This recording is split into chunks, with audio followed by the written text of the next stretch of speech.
یہ رضا علی عابدی صاحب جو BBC کے اردو BBC سے اردو کے پروگرام کیا کرتے تھے اور بہت ساری جو انہوں نے پروگرام کیے تھے اس کے اوپر کتابیں بھی لکھی ہیں. تو یہ ان کی ایک کتاب ہے جس کا نام ہے اردو کا حال. میں نے پاکستان اور ہندوستان کے بڑے دور افتادہ علاقے دیکھے ہیں. دور افتادہ یعنی بہت جو مین اسٹریم ہے اس سے بہت دور کے علاقے, دور افتادہ.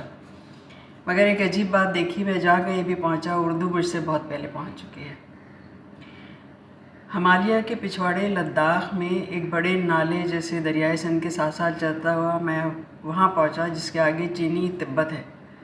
میں دریا کے کنارے ایک گاؤں میں پہنچا جس کا نام اپشی تھا. مجھے دیکھ کر گاؤں والے میرے گرد جمع ہو گئے. جی چاہا ان سے باتیں کروں مگر خیال آیا کہ خدا جانے کون سی زبان بولتے ہوں گے.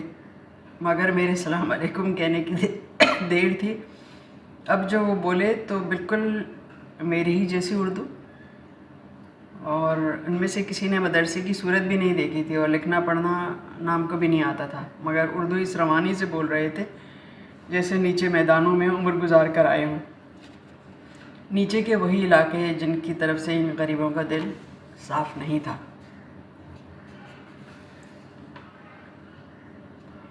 بلتستان کے ایک بزرگ دانشور وزیر غلام مہدی صاحب سے ملاقات ہوئی. ایسے لوگ نصیبوں سے ہی ملتے ہیں. ان کی باتیں دریائے سندھ میں بہتے ہوئے چاندی جیسے پانی میں دلی ہوئی تھی. ان سے بلتستان کی ثقافتی اقدار کی گفتگو ہو رہی تھی. میں نے کہا کہ آپ کا علاقہ باقی برصغیر سے اتنی دور, اتنا الگ تھلگ ہے کہ اصولاً اس کی زبان اور خصوصاً لب و لہجہ جدا ہونا چاہیے تھا, مگر یہاں لوگ صاف اور سلیس رواں اردو بول رہے ہیں. ان کے لب و لہجے پر نہ پنجاب کے اثرات تھے, نہ کشمیر کے, نہ ہزارہ کے. تو میں نے پوچھا کہ اس کا کیا راز ہے.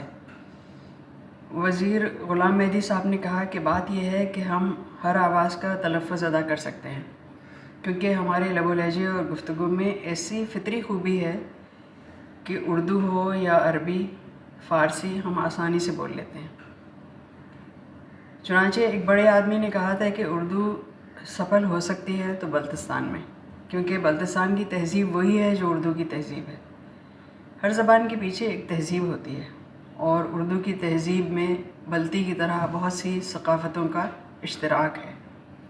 چنانچہ اس بڑے آدمی نے کہا تھا کہ بلتی لوگ آسانی اور روانی سے اردو بول سکیں گے. اب آپ اپنے کانوں سے سن کر تصدیق